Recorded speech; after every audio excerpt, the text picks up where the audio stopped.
Well, hello, fine people. I'm Steph, the Educator, and welcome to Essential Pedagogy Podcast. I am so excited about talking with you about my perspective of what I've been experiencing with autism. But before we get into that, I want to just ask you to follow me on YouTube. Press subscribe. I need your support there. I'm trying to build my viewership up there. My hope is as a result of you listening to this podcast or watching this podcast, because some of us listen in our car, we can't always watch. And some of us, we enjoy watching people and seeing people's faces and expressions. So if you watch or you listen or both, to this podcast. I started this podcast so that people within my profession and outside of my profession can have more compassion for one another. So I just wanted to try to get a better understanding, because I found that in the general public, in this complex American education system, and it's getting more and more complex as we go on under this administration. The year is 2025. Just let you know, just in case I become famous and all this is time stamped. It's becoming more and more complex, and with complexity and my being a science teacher, there are times when I think deeply on some things, and autism is one of the things that I have a great experience in dealing with people with autism and having neurodivergence, at what we call neurodivergence. It's becoming more and more mainstream. So let's just talk about it. Let's talk about it. I became aware of autism about 20 years ago, after I had my son, and I started noticing different types of behavior than my older son. And I didn't know much about autism. I just knew that there were things that I was experiencing from when he was a baby that I didn't know whether things are normal or not or what have you. But the more I've learned about neurodiversity, I have learned that, a lot of my son's behaviors fall within this autism spectrum. So I'm just going to talk to you a little bit about my personal experience with my child or son, and I will tell you what I see and experience in the classroom, and just some little funny stories along the way. Also, I'm so into this topic that I follow someone on Facebook, and I'll tell you more about who I follow. He's kind of funny, and I like watching his videos because he's very informative, and he is on the spectrum, but he is, I hate to say high functioning, because really, if you are breathing, you're functioning. You are, thriving, and you can learn to thrive in different ways. So I hate to use that, but he is really become a good at camouflaging sometimes his discomfort if he experienced it, or when he's making his videos, he's making sure that he's the most comfortable. So anyhow, I'm going to tell you that these are some of the things that I noticed in my child early. One thing is, since he was a baby, this has been camouflaged or masked since then, but he sniffed from when he was a baby. I would smell him. Would hear him sniffing me, and from when he could talk, which I'll get back to that later. When he could talk, he would say, "Mommy, your hair smells good."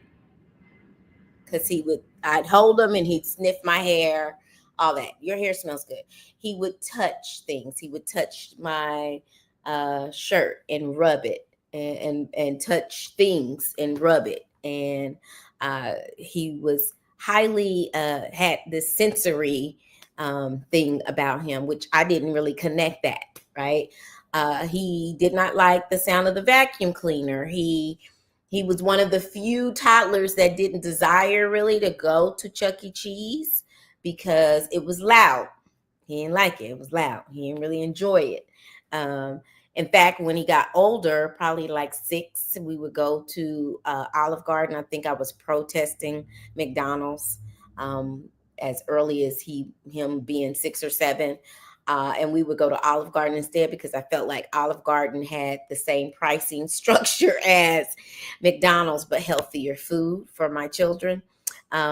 He even said Olive Garden was loud. I was like, well, dang, well, where can we go? Because it's really, but I feel like certain noises like clinking of forks on plates that bothered him. What else? Oh, he walked on his toes. It wasn't super evident until you see the shoes that are worn in a certain way. Yeah, he has an arch that we probably should have taken him to, a podiatrist to see about his feet. He talked in a Mr. Professor way, like actually would correct us.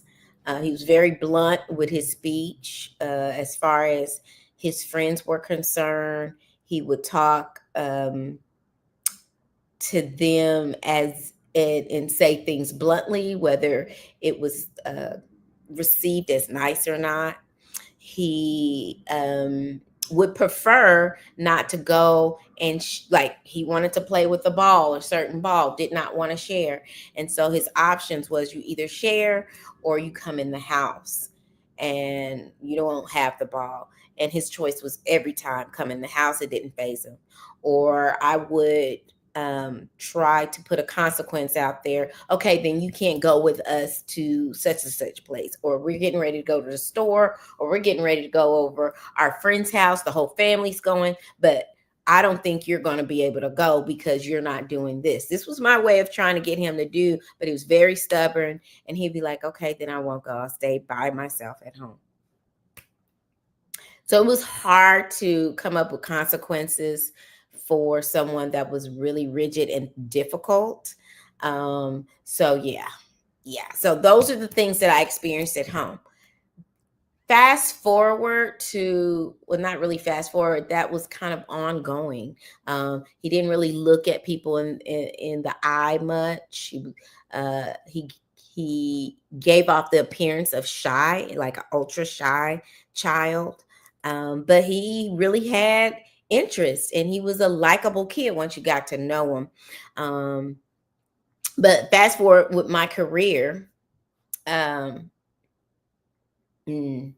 I got this question, but I'll talk about that later. So I got this career, I'm a teacher, and I got probably introduced to autism probably my 5th or 6th year teaching, and I've been teaching now like 22 years. And so I remember getting paperwork and little synopsis, and notified that I had a child that was identified as autistic in my classroom. And not only that year did I have an autistic kid in my classroom, I had a Tourette's child, and I had not one, but I had two in the same class, two autistic children that was diagnosed with autism, and one that was diagnosed with Tourette's, same class. And they followed one another to the same classes almost every day because they were in a gifted and talented track. Okay, we'll get back to that in a second. That was a very interesting year. I learned a lot. I had to actually go to training really for the more so for the Tourette's, but then at the same time, I got training on how autistic people who are diagnosed with autism and Tourette's diagnosis people, how they interact and how they can repel each other and get in conflicts. And I did experience that on occasion. So it was very, very difficult for me to adapt, but I did. And I actually had those kids 2 years in a row. And that's unusual for the looping to happen in public school, but we were trying something one year where I taught these gifted kids, or all of the sixth grade class that I had. We just looped the same kids with you that second year as seventh graders. So it was very fascinating. I would not trade that experience in the world, even though it was very, very difficult.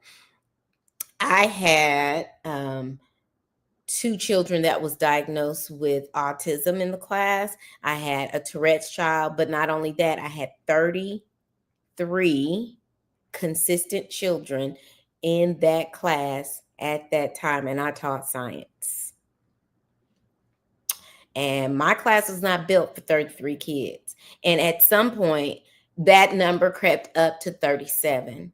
And when it crept up to 37, I marched my butt inside my principal's office and I said, "You teach 37.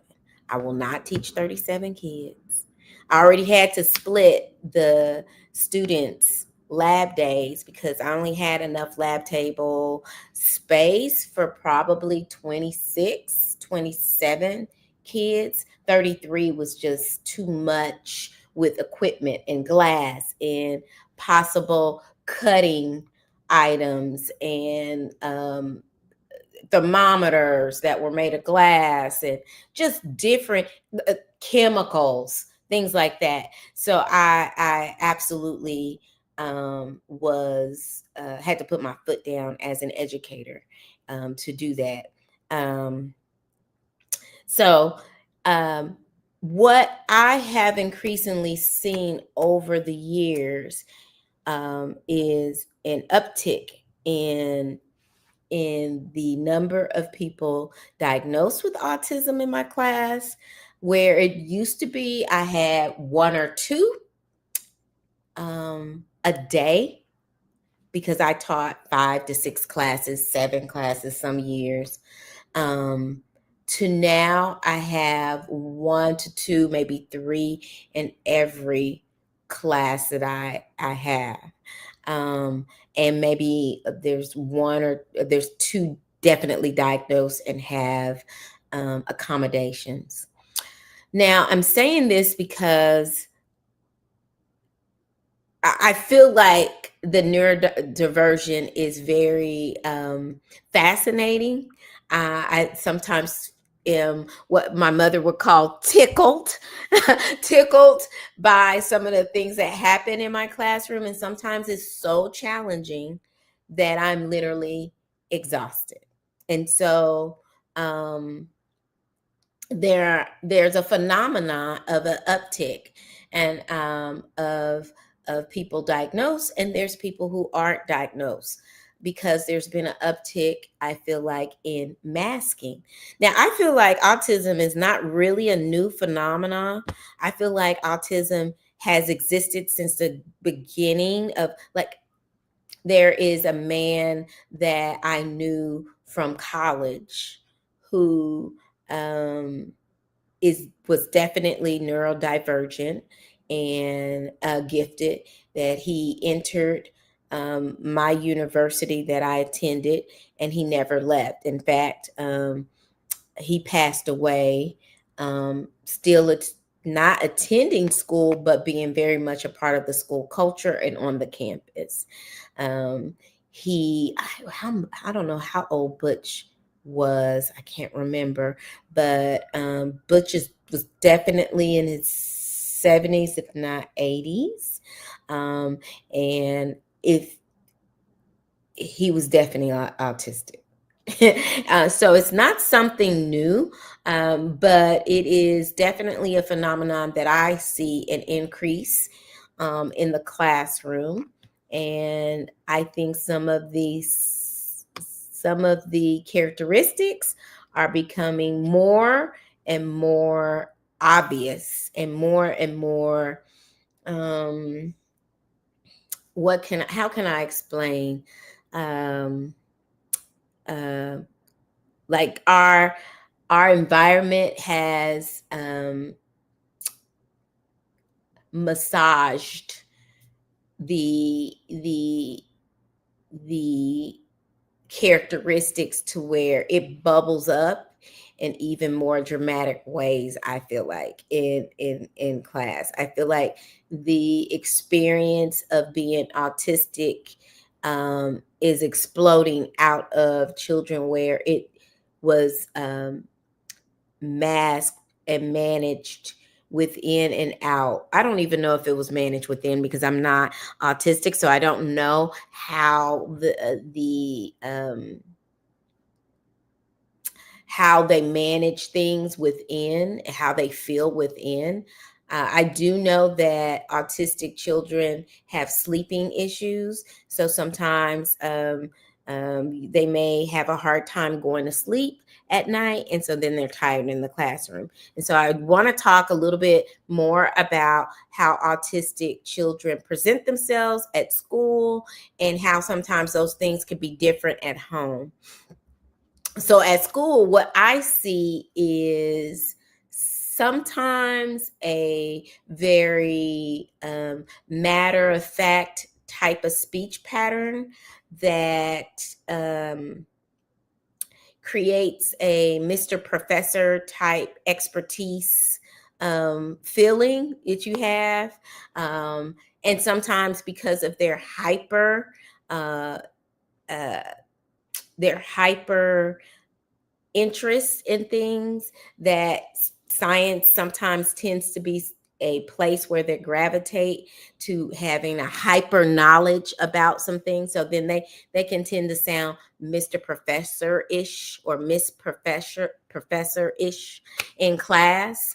I've had some girls, the increase in girls being diagnosed as autistic or having autistic traits have increased, but I have many boys that are diagnosed, and I have an idea about why. I think girls are more in tune about what is accepted socially, and they study people at an early age socially, because more is expected from girls socially, I think, at an early age than boys. So then they learn to mask it. They learn to identify, oh, I'm not supposed to do this, or the reaction of someone else when I do this. So then they change the way they interact with people. So let's talk about what I see in the classroom. I see the Mr. Professor type pattern of speech in communicating. Whether you are listening or not, they're going to tell you, or whether you want to know all the details, they're going to tell you. And sometimes they don't tell you enough. Um, I see, like, especially when they're the students who are in a good mood that have autistic traits, they may walk on their tiptoes, may not always, may walk on their tiptoes, and when they are happy, you will see almost a skip, right? Like skip right on their toes. They may have um uh I'm not even going to talk about that because that right there is probably a stereotype. But may walk on their toes, have a Mr. Professor type cadence of communicating, will blurt out things inappropriate time, as if like we're working on something independently, and they are finding some discomfort of some sort, and they will blurt out what their discomfort is, what they don't like, or find frustration and yell, and trying to help them reframe and regulate is it's something that we have to do. Uh, um, Not wanting to be touched, or them wanting to touch you sometimes, or touch something they think might stimulate them. Having toys. A lot of autistic children also have double diagnosis with other things like ADHD, anxiety, depression. Oh, I wrote this down. A sleep disorder, gastro issues. The CDC defines autism as social communication difficulties, strong interest in sometimes having repetitive behavior, sensory sensitivities like sound, light, touch, have high. This is sometimes looked at as, or most times is looked as a positive, high memory of what they see. They have great musicality or art or math skills, or really may have a high interest in science. And since they tend to be good at math and not as good in English, it's just a trend that I see, that they're not as good at communicating verbally or written. Sometimes they are slow to speak, sometimes not speaking until 6 years old. I remember my son, he had a hard time getting what he needed out, and I had to stop his grandmother from saying things for him. So she would be in the room and she said, "What do you want? You want ice cream? You want this? You want that?" And she would hold things up, and because he couldn't get it out, and I would just stop her and say, "Let him speak. Let him talk. If you talk for him, he will never learn to speak." I remember distinctively telling her that he was slow to potty train. But anyway, that's off the topic of being in the classroom.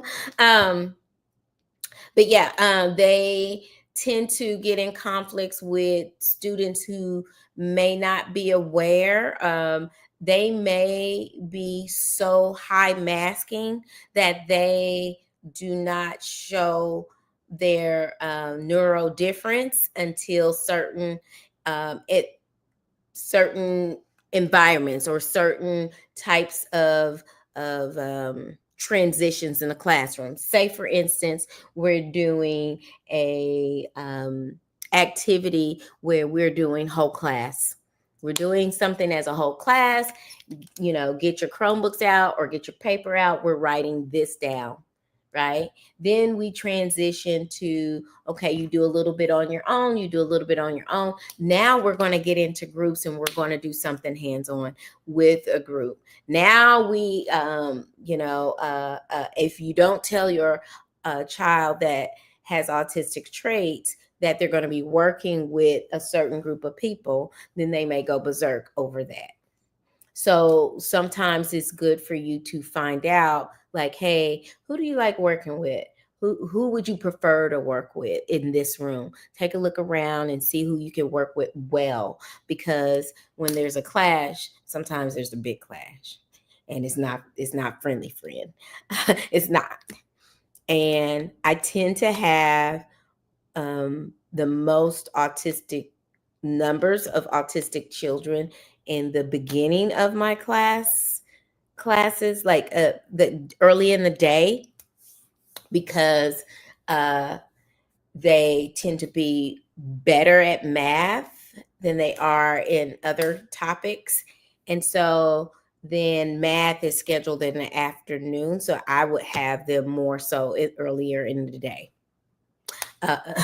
So then that means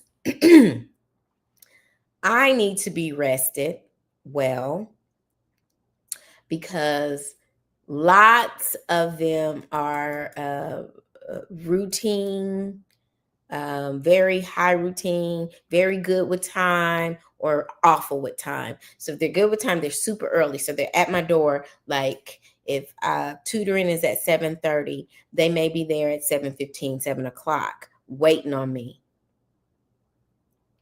and asking me questions. They got questions ready. And I'm like, wait a second. I'm not even finished with my coffee. Give me a moment. Okay. Miss Powell needs a moment. Okay. All right. So that is just how demanding interactions can be with autistic children that has autistic traits. So the question earlier was about, what about late diagnosis? What about parents who don't know? So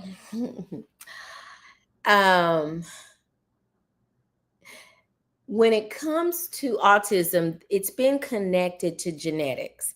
So when there are a lot of parents who have more, if they have multiple children, they have more than one child with autism. Say, for instance, they have 4 children. They are these 2 parents that have children together. It's very quite possible that they will have different functioning kinds of autism, neurodiversion type people in the same family. So they may have a set of twins, and both twins, whether they are identical or whether they are fraternal twins. I had a girl and a boy autistic siblings in class. They were in different different class periods, but they both had me as a teacher, and they're very different. I've dealt with parents who have multiple children in their family, not just twins, but multiple children in their family, or just one autistic child. It is connected to genes. So there is something that a parent has passed on from one child to another, from them to their child, that is trackable now that we know more. And sometimes they do not see these signs because maybe they are experiencing some of the same characteristics and they feel like it is normal. Or I wouldn't say normal. It's not abnormal, okay? It is normal to them, and everybody's normal is different, but they are feeling that they don't have any diversion from what we would call mainstream experiences. We'll just say that. So if you are experiencing, if you don't like loud noises and your house is very quiet, and then your children have that same type of sensory sensitivity, then you may not even notice that this is something that everybody in the world is not experiencing, unless you are because a lot of times you've gravitated to professions where it's quiet. An accounting person, it's quiet in their profession, where in my profession it's loud all the time. I hear 10, 20, sometimes hundreds of voices at the same time. So that is not something that most autistic people would be, gravitate towards being a teacher. And if they do, maybe that noise is not their sensitivity. Maybe it's light. Maybe it's their sensory with touch. Maybe that is it. But usually they do experience some type of sensitivity with sensory in some capacity. I want to tell you about 10 signs in adults, because there are a lot of adults that have not been diagnosed with autism, and we'll get into that a little bit. And I'll tell you who I follow on YouTube and watch his videos to learn more about autism. So he talks about 10 signs of adults, signs in adults that he has never seen. He's always seen in people who were diagnosed with autism, always. And it's not always consistent in people who are not neurodivergent. So these 10 signs, he says: hyperfocus, sensory sensitivity. And that comes out with, I like a certain chair. I like the feeling of certain things. I focus on how bright a light is or not, or sounds. That brings me to number 2. Background noises. They tend not to be able to ignore it, like the hum of a refrigerator or copy machine. They may be able to hear that, or tapping a pencil. Things, just little things they may not be able to ignore. So what we see in the classroom is that they may need a small group to do testing in. Bright lights could be a certain sensory that can make them feel overloaded or not enough light. Number 3 is memorizing weird details. They're hyper focused on certain things, like how you might walk or what you smell like. I've had kids say, you smell very good. Like my son would comment on, he would know that I went to the hairdresser after work, and I didn't tell him like my agenda, like I'm going to go get my hair done or anything. When he was a baby, like 1, 2, he's like, you get your hair done, mommy, because he smelled how my hair noticed how my hair smelled when I first got my hair done, as opposed to when it was 2 weeks ago. It was interesting. So they memorize weird details, like how people hold things in movies and maybe get stuck on that part of the movie. They think from a bottom up processing instead of top down, which is, a lot of people think of a big picture then in to smaller details, where I feel like, I know people who experience autism, and he says it, they are on small details and then zoom out. And that is why their processing may be slower than others. Yeah. Rules for things. They have rules for things that nobody necessarily care about. They zone out in conversation sometimes because they're processing something that you might say, or how you say it, and then they have missed like paragraphs of your conversation, and they didn't mean to, but they were hyper focusing on that part of the conversation, and their processing time was slow to process what you were saying. Overthinking, overanalyzing. They struggle with time. They're either very early or very late because they get so pulled into a task that you literally have to, like with shutting down for the class. I have several classes in a day. They're 45 minutes long. I have to make it a point to give time for pack up, because a student may be so hyper focused on a task that everything is everywhere, and it's going to take them another 5-6 minutes to get packed up and ready to go out the door to the next class. So I got to be very diligent in that. But they adapt. They really do. They adapt.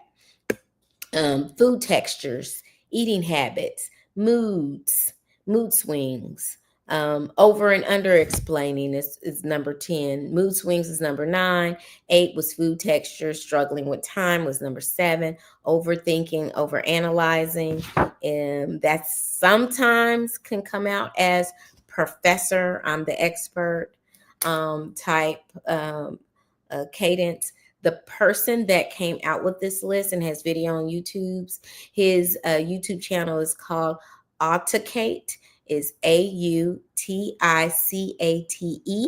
And he has very, very humorous style with approaching his videos, and I really appreciate it.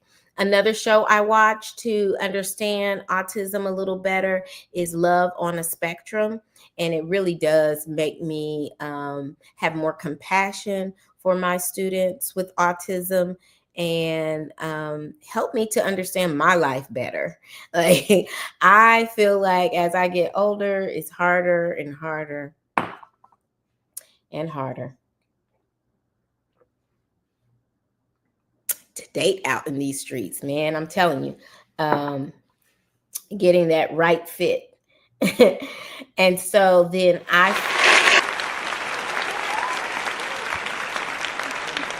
so when I see some of the difficulties that the characters, I wouldn't say characters, the people on Love on the Spectrum, which is on Netflix, I watch it. They have about 3 seasons, I think. And then they have it also in the UK, I believe, or Australia. They have an American version, and then they have a version outside of the US.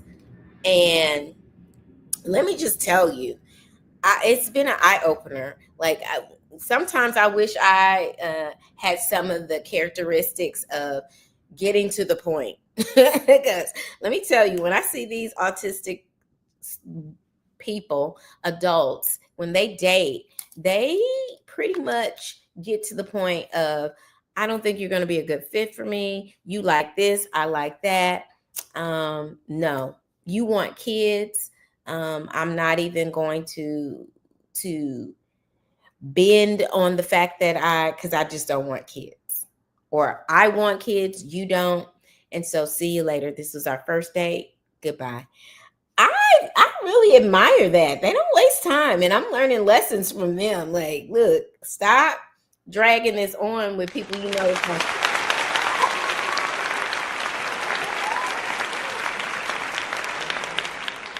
I very much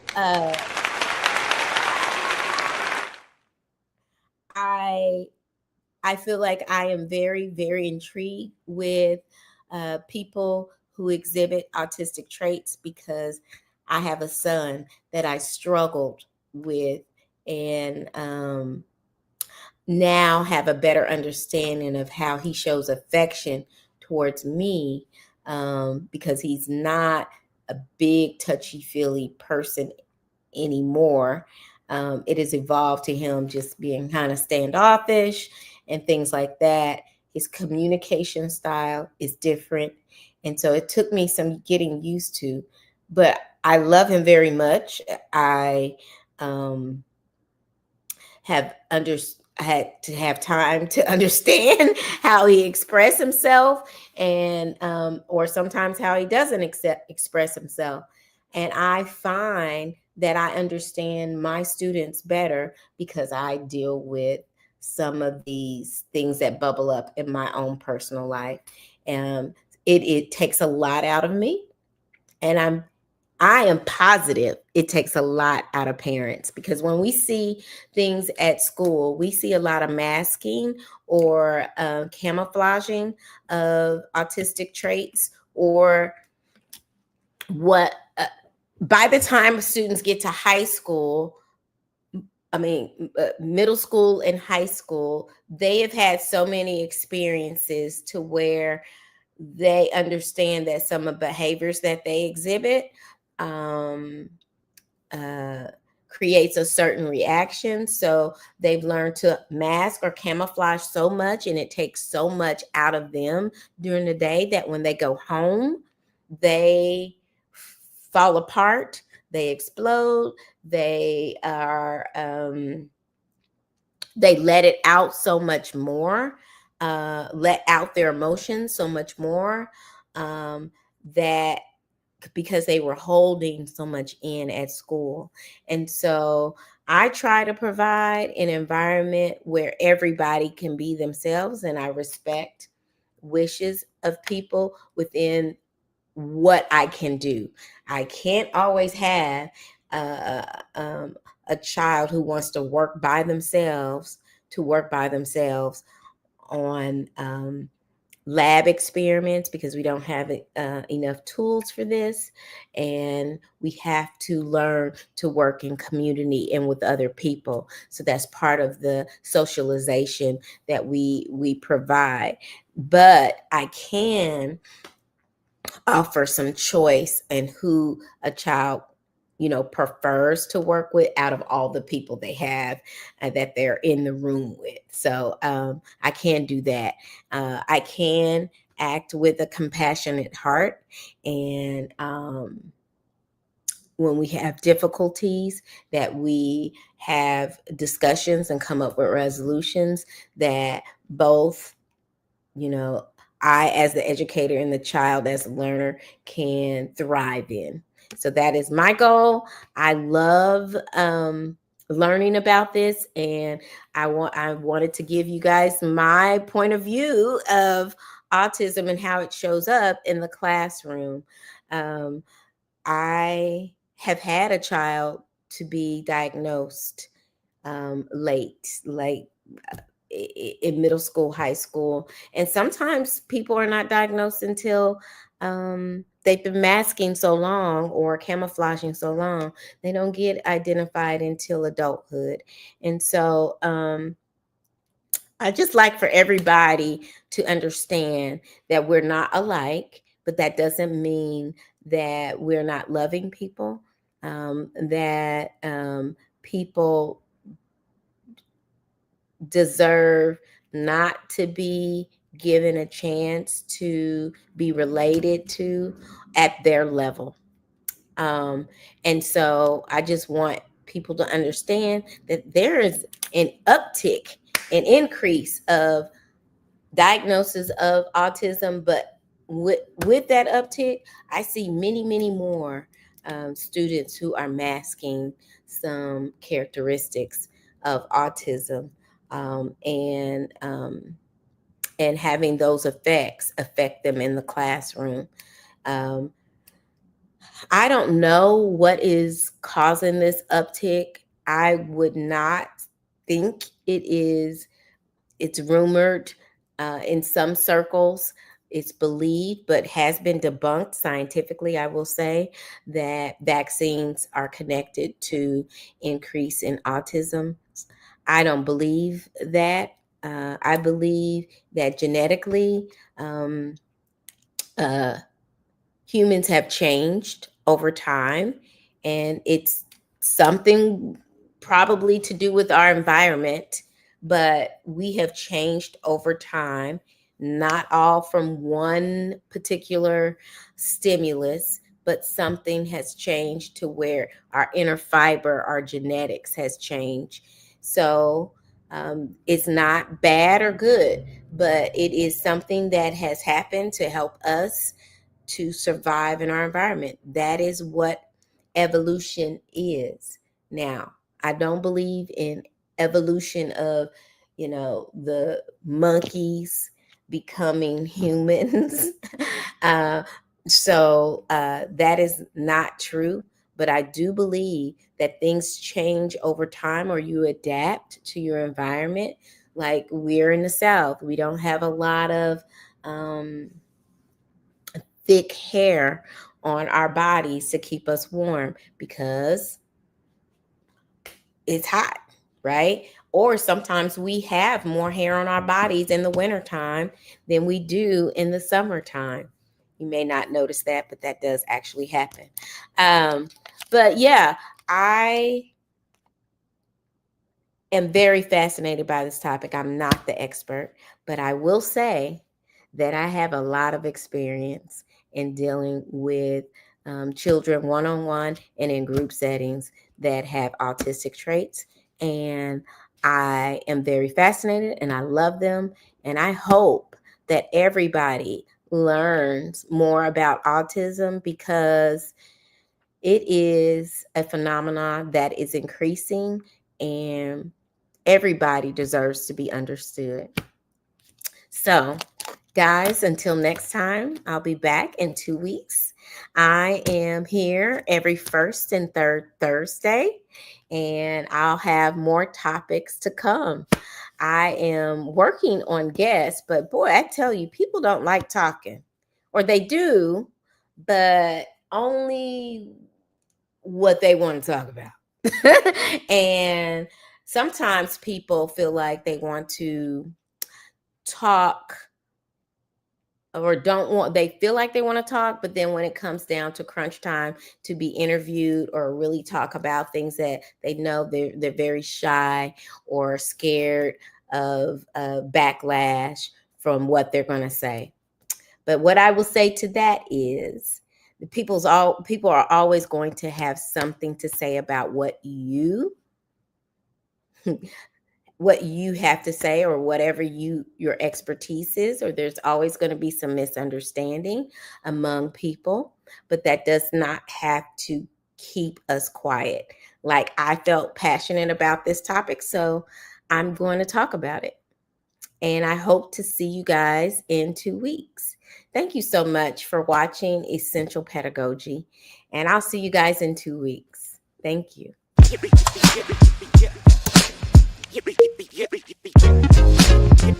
Yeah.